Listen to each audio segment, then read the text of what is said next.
Hello and welcome to the next episode of The Prestige, a podcast about films, filmmaking and film theory. In each programme we're going to focus on a particular movie, we're going to review it, share our thoughts on it, talk about it and the ideas that it sort of throws up and the themes and discussions of just kind of look at it from a critical point of view. As always, we're going to end that sort of critical review with recommendations for films, and they might be based on the themes that we've encountered or the actors or directors or cinematographers or whatever we like, basically. Before all that, who are we? We've done 30 of these now, so it's not in too depth. My name's Rob, I make films. His name's Sam, he writes about films and all other manners of pop culture. Essentially, yes. This week, Rob, it was your choice. It was my choice, and I went for the 1972 film Silent Running. Not Silent Runnings, as I called it last week, and Sam has called me up on, but Silent Running. I just think it's because Rob loves Cool Runnings so much. Well, who doesn't love Cool Runnings? Essentially, yeah. There's that one.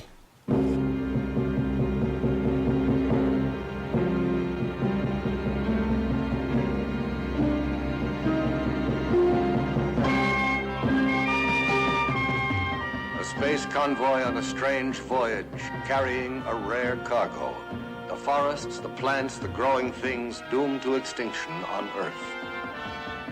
We have just received orders to abandon and nuclear destruct all the forests and return our ships to commercial service. We're going home! We can't blow up this forest. Starring Bruce Dern, directed by Douglas Trumbull, it essentially tells the story of Freeman Lowell, a gardener, I suppose, caretaker of the last forests, now living in biodomes aboard freighters out past Saturn.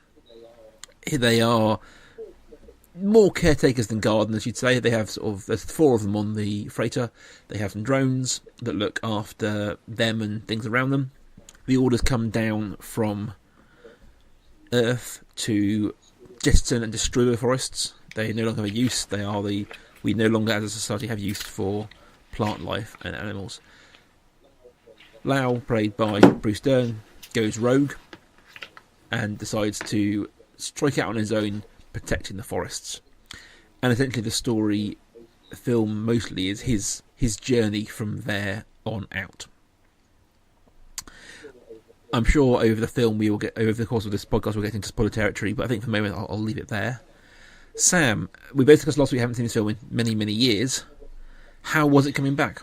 The thing with this film is, and as with several films actually, it's one of those ones that I thought I had seen. So when we discussed it last week and I said I haven't seen this for ages, I genuinely thought I'd seen it, but it turns out I haven't. And it's one of those things, and this may be the same for other people as well, that it feels like a cultural touchstone that you know about.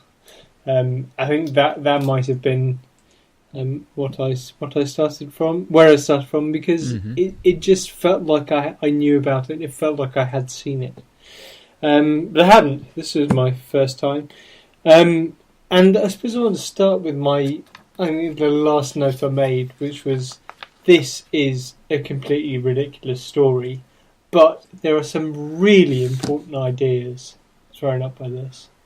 That's the last thing I know.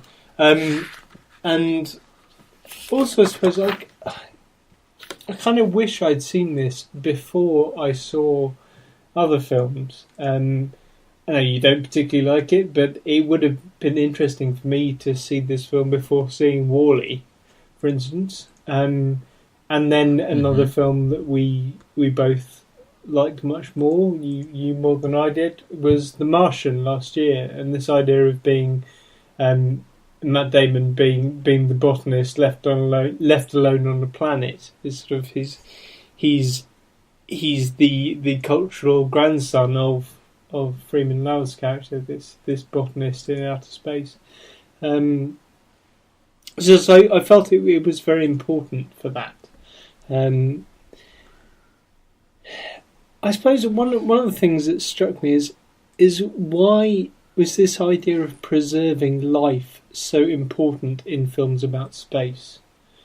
And the Martian is slightly different because in The Martian it's about preserving Watney's life. But in this and in Wall-E and in several other examples, it becomes about preserving life for its own sake. And I wondered why that was so important. And that's something I wanted to speak about in this podcast. I very much enjoyed it. I suppose there's only one real actor throughout this, so he has to be a good one, and he was. Bruce Dern was very good in this, and he was particularly good because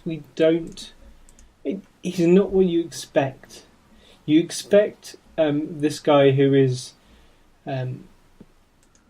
he's a caring individual looking out for the planet, ecologically friendly. He's set up in opposition to these guys who don't really care about it. They're shown to be people who don't really care about anything.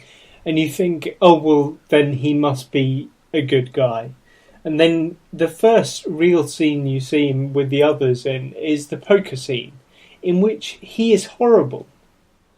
And that was something I found really interesting, because this film sets you up to think, oh, this is the good guy doing good things. But throughout this, you get Lau as a character who is not very nice. And you question his motivation for doing certain things, and you question his relationships with the others, and you question the way he reacts, the way he responds to mission control even.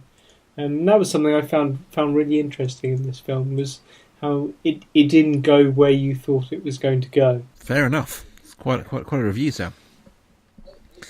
I would kind of echo a lot of what Sam says there. I think that I picked this film having not seen it for a long time, but remembering it from my childhood. With a lot of things that you remember from your childhood, it probably didn't entirely live up to my memory of it. I think that it has some great acting from Bruce Dern. I think it has some great effects, especially the drones, who are amazing creations. And it's got a pretty good soundtrack. The plot was a little light, I might say. And a little paper thin at times, but I enjoyed where it went. But I do think that you open up an interesting idea about, I suppose, humanity in space, and the idea that we need to take things with us, and that somehow we need to the idea that, I mean, it wasn't touched on here, but the idea of this sort of Earth Mother, that we by going into space we're leaving the mother behind, and we need to hang on to that. And I'm no kind of burn the forest and tarmac them kind of guy, but I'm intrigued as to why as a society we feel this need to hang on to these things. There's so much in our modern society about getting back to our roots, re-embracing nature, that kind of thing. And as someone who grew up in a city in England, I've never really had that urge to get back to nature, but as a society we feel that it's one of those things that we feel it's a good thing. Wall-E is a great example. Yes, they've done terrible things to Earth, and there are many bad things that that world presents. But the idea that one plant's going to fix it, that we need plants, is a strange one. I mean, I understand, obviously, biologically, we need plants to help with the ecosystem, that sort of stuff. But it's one of those weird cultural, unspoken, I don't know, golden gooses. The idea that we just need, we have to embrace nature. Nature's a good thing. It becomes in Wall-E. It becomes like this, like you said. That one little plant is not going to do anything really substantial, but it's like the plant becomes a metaphor. So even if it is, as you say, if there is this golden goose, this thing that, well, I suppose the behemoth that people don't like to talk about. They don't like to criticise, because of course we want nature, of course we want to go back to nature, and people don't really think why that is. But in Wall-E, the plant becomes a metaphor for that. It becomes a metaphor for the idea of preserving nature in opposition to this idea of tarmac and obesity that you have in Wall-E. And that was something else that I wrote at one point. Why was Lowell doing this? And by that I don't just mean why did he take life in order to preserve life. So he takes human life in order to preserve plant life. But what was his motivation for doing so? Does he want to take all this plant life back to Earth and start again and contribute to Mother Earth in that way? Or is he just preserving beauty for preserving beauty's sake? Is he doing it in response to the other characters who don't seem to care about the preservation of beauty, and he's just a bit put out at their attitude? So it becomes not really about preserving the plants at all. It becomes about his attitude and the way in which he sees the plants as a metaphor for something that the other guys don't seem to get. There seems to be something there. Well, I think it's a strange one in the film because they do present Lowell as not the smartest person in the world. He certainly isn't presented as an intellectual or someone who's thought this through. And I don't want to use the word the kind of simpleton, but that's how he's presented. He's a very simple character, and I think that there's from his motivation himself, it feels to me like he likes this life. Yes. And that he's but told himself this story that they're going to come back and they're going to repopulate the earth with these plants. And it kind of isn't about the plants. To me, he feels that he's built this world and this narrative in his head of what's going to happen. Yes. And then when that's taken away from him, he runs. And it's not that he's like, I need to protect the plants. It's more about the idea that he has to, that he can't destroy it, because if he destroys it, he accepts that his goal wasn't true. So it's not about protecting plants. He just wants to protect his own narrative of himself. Exactly. In that, like, really quite, like, as you said, quite simple way. He's just got an idea of who he is and what he's doing, what he's supposed to be doing, and then suddenly that's thrown off course, and he just reacts. Exactly. It doesn't feel like he's like, well, I can't believe they're destroying the planet. It's more like he's like, I can't believe they're doing this to me. Yes, yeah. And that his world is changing, and he doesn't like that.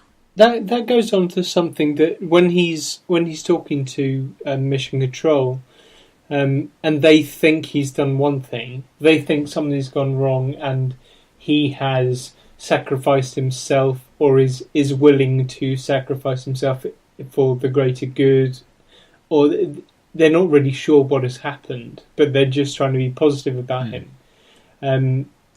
Mission Control says, Freeman, you're a hell of an American. And Lowell, knowing what he knows, knowing what he's done, knowing that actually he's not behaving in the way that Mission Control thinks he is, switches the comms off and then says, I think I am. And I wondered about that. This idea of what it is to be an American changes for Lowell. And he's... Maybe that's linked to this idea of preserving his narrative, that for Lowell, what it means to be an American is just to be simply true to himself. It's very much kind of... this is a strange film in that relation, I think. Because it kind of... The question of authority is one that I feel it plays with. Because you've got the three other humans in the film who are introduced to them as reckless. Like they are charged with looking after these plants, and the opening scene of them is racing buggies through them and destroying them. So you're very much presented with them as he's reckless, and that Lowell is the good one following orders. But then when the orders come down and he doesn't like it, they just follow orders. But they do what they're told. And yes, that they say they're happy about going home and all that kind of stuff. But they just follow orders in the way that he doesn't. And I thought it was kind of. I mean, the film. We'll touch on some of the sort of spoiler stuff now a little bit, but I thought the film was very interesting in how it handles the idea of was it worth it? Because Wall-E clearly ends in a kind of happy, it was all worth it. Society's going to get better. Everyone's walking and something. Whereas this kind of doesn't. It ends in a very kind of dour way in many ways. You got the he obviously at the end he dies and blows himself up. The Huey is the drone left tending this forest for eternity, I assume. And you see he kind of slowly realises that it isn't like people matter. That the poker scene, and whilst the people before weren't very nice to Lau, they were. He was part of the team. And there's a poker scene at the start when they play poker together as humans, brilliant. And later on, he teaches the drones to play, and it isn't the same way, shall we say? And then there's the mirroring that I really like was the opening scene. You meet these 3 other humans, and they are racing their buggies around, and they damage the plants. And later on, Lau is doing the very same thing and damages one of the drones. Yes, and then he looks at what he's done, and in that moment of realisation, you think he's just thought, I'm just like the others. There's no difference between me and the others being careless. Exactly, but he still went there. He was still careless, and it's a weird sort of the film kind of sets itself out as being nature's important, but really it feels to me that it's saying actually humanity's important. Having other people is important, and at a certain point, this desire to look after all these plants is kind of empty. Yes. And maybe that's my personal view reading into it, but it felt to me like it was at the end subverting this idea of pro sort of nature and being, but actually, that's brilliant, but without people, that kind of means nothing.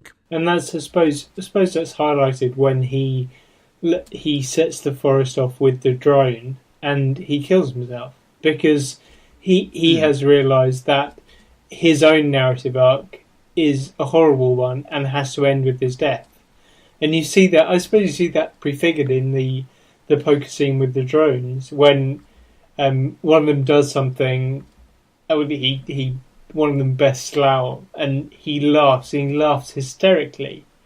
And you think, that's not the laugh of someone who's happy. That's the laugh of someone thinking, no. I am dead. This is the end of my life. What is happening? So, like, the film very much does say it's being without people is horrible. This film kind of feels in the pro-eco sort of genre, but really I don't think it is. I think it's very much embracing those ideals against that. And I think that there is a sort of at the moment of Lau realising that he's made this choice, and it's kind of the living with the consequences of your actions. And the film does, I feel, fit into that kind of the 70s sci-fi genre that was very dour, Logan's Run, Westworld, that kind of thing. It's a dour time for sci-fi that we end. These are sad stories, and there's certainly I suppose the promise of space at this point had kind of died. And you look at something like, particularly the American space race. We landed on the moon. That had come and gone, and then it kind of come and gone. See, that's really interesting, because the question I wrote down right at the beginning was, why was this film so much less iconic than A New Hope, which is 5 years later?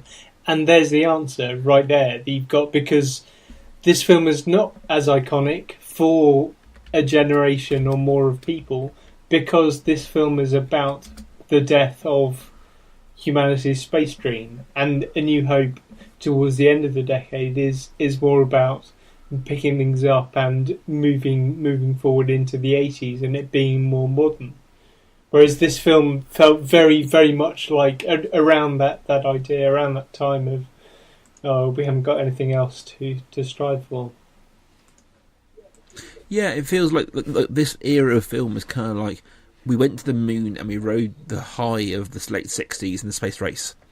And then that dream kind of turned sour a little bit. Well, not even sour, just kind of didn't go anywhere. You know, we went back to the moon, interest waned, and we kind of stopped. The moon stopped being something we did, and it's left us with this pit era of sci-fi that's just so pessimistic about it. The idea that the technological advances aren't going to save the world. They're not going to make us better people. We're just going to be the same people with fancier toys.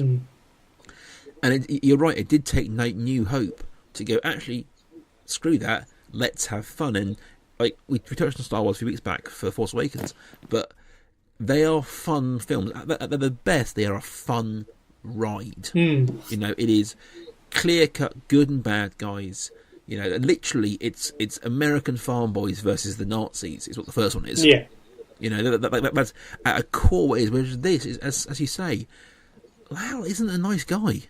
And is that it? Is he a hero? Do we have a hero in this film? You know, the drones essentially are, you know, very cute versions of calculators. They don't have a personality in the way that like the Star Wars droids have a personality. They're cute, I grant you, and they're very sweet and they're a great technical advance, but they haven't got a personality. And the film is very much painted in shades of grey, and I can see why post moon landing that came about. But as you say, I can also see why that led to the complete resurgence of Star Wars. And so you have, I know it's a happy accident or not, but you have, because it was the fourth film that he wrote, but you have New Hope as it means a new hope for the rebels at that point in the story, but it also means a new hope for, I suppose, for filmmaking, and moving forward in maybe not in filmmaking, but in space filmmaking certainly. That becomes it becomes sort of, I suppose, a slogan for a new era of films about space. You're going to go through these waves of both cheery and not cheery, and you look at modern examples like the Superman films and some superhero films, and you go through these waves of that, of some being incredibly bright and shiny, some moving into much kind of darker territory, and you go through these sort of different waves. And we're currently, it's in a strange period now where we've got the Marvel films, which for all their, you know, kind of supposed intrigue and grey areas, are bright, shiny films. And then you've got the DC world very much going down the dark route. And you look at these, like, whilst I'm not a big fan of them, the Batman films, the Nolan Batman films, are very much a post 9/11 reaction to the Batman story. You can clearly you can draw a line from American reactions to 9/11 to those films, and it feels that a lot of these films, especially sci-fi, because it can say things without saying things, shall we say, can explore the ideas, and it's often much more reactive to real-world events. Yeah, right. A mental note: definitely talk about Batman at some point, because there's a lot more to be said about that. But also about Marvel and DC. But yeah, another podcast, another time. Yeah. In the meantime, Rob, do you have any suggestions for further reading, further viewing? Further reading, further viewing. So I'm going to pick up two films. One, I suppose, thematic, and one from the director. So first of all, the director is Douglas Trumbull. Not a great director. Hasn't done a lot of things under his directing banner, but he was the special effects supervisor on Blade Runner. Oh, right. Which I'm a big fan of, and I think is it's a modern classic, basically. It was already directed by somebody else, but the visual effects, the styling of the miniatures that were in Silent Running and in Blade Runner, you can see this subtle link, and I just think it's a wonderful film. I think that it's of all the films in my life, one of the most influential on my style and my tastes. It's an amazing film. It's one at some point we will cover, I'm sure. But yeah, Blade Runner 1982. If you haven't seen it, you should check it out. My second recommendation is from the year before Silent Running, 1971, starring Charlton Heston. It is The Omega Man. Right. The Mega Man is one of the early film adaptations of I Am Legend, Oh, right. and has been remade into I Am Legend and other versions. It is far closer to the original book than the Will Smith vehicle was a couple of years ago. Some of the effects have dated, but it still has some of the original ending. It still has the much more kind of gut punchy twists to it, and it's Charlton Heston as the last man alive. It's a great film. It's once again very much in that kind of dark, dour, pessimistic 70s era of genre filmmaking, but I think it's a very good film to watch. Yeah. Film trivia fact, and also I suppose goes on to this discussion we were having about films in a political moment. But the Will Smith I Am Legend was originally meant to follow the narrative of the story and presumably of the Omega. I don't know the Omega Man, but presumably the similar story. And test audiences said, no, we hate it. And they changed it. They were forced to change it to the ending, which means, in the context of the film, means something completely different. But that comes about as a result of test audiences saying, this is not the sort of a narrative that we want at this point in our lives. At this point in our political story. I get that the original ending of that of the book and the film is not a cheery one, but I think it's far better than what we got myself. But then I enjoy a dour ending. Sorry, yes. So my first one is, well, like you, I've gone one thematic and then one more left field pick. My thematic one is from a few years before. It's interesting, given our discussion there about the space race and attitudes to space travel, to look at the date when this was filmed and then released.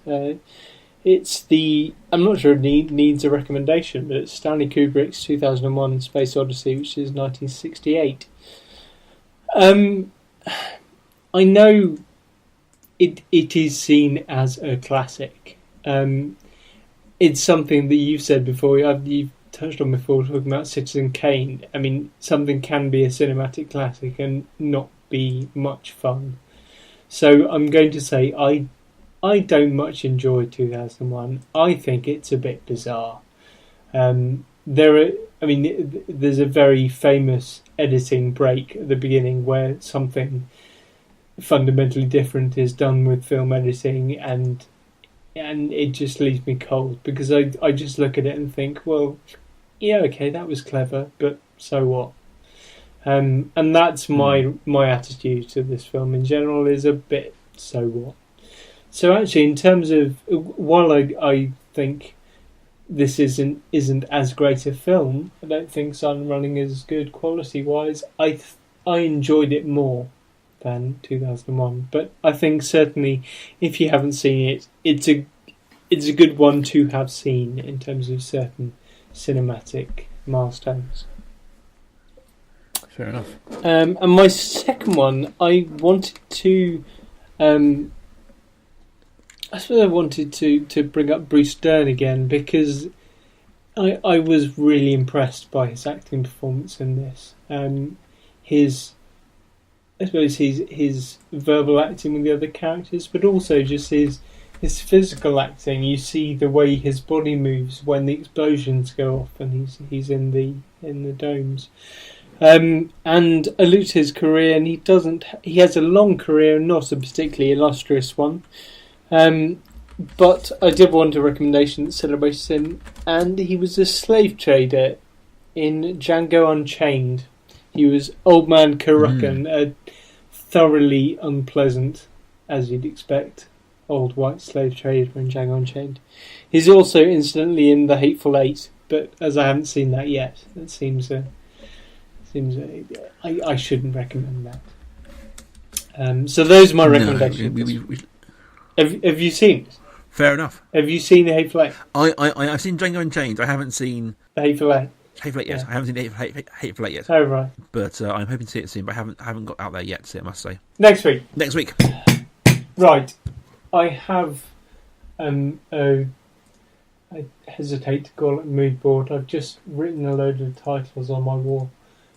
No, I've written titles on my whiteboard. I've not gone mad and done a beautiful mind on the walls of my room.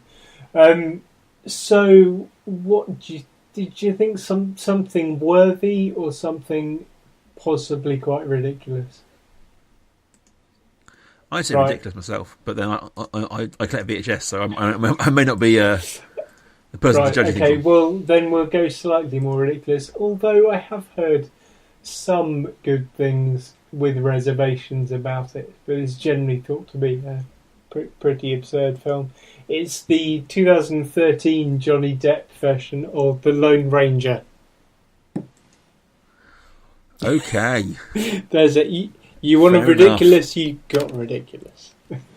Yeah, fair enough. There's not a film that I would ever have seen otherwise. But fair enough. I'm a big fan of the actor who plays the Lone Ranger, so I'm willing to give it a go. Good. Excellent. Well, guys, if you like the podcast, please give us a like, a recommendation, give us a follow on wherever you listen to us. It really does help us kind of build this up a little bit. If you want to come talk films with us, you can find both of us on Twitter at Prestige Podcast. You can find me at life_academic. Or you can just find me, Rob, at Rob Kaiju. And we'll see you guys next week. Bye.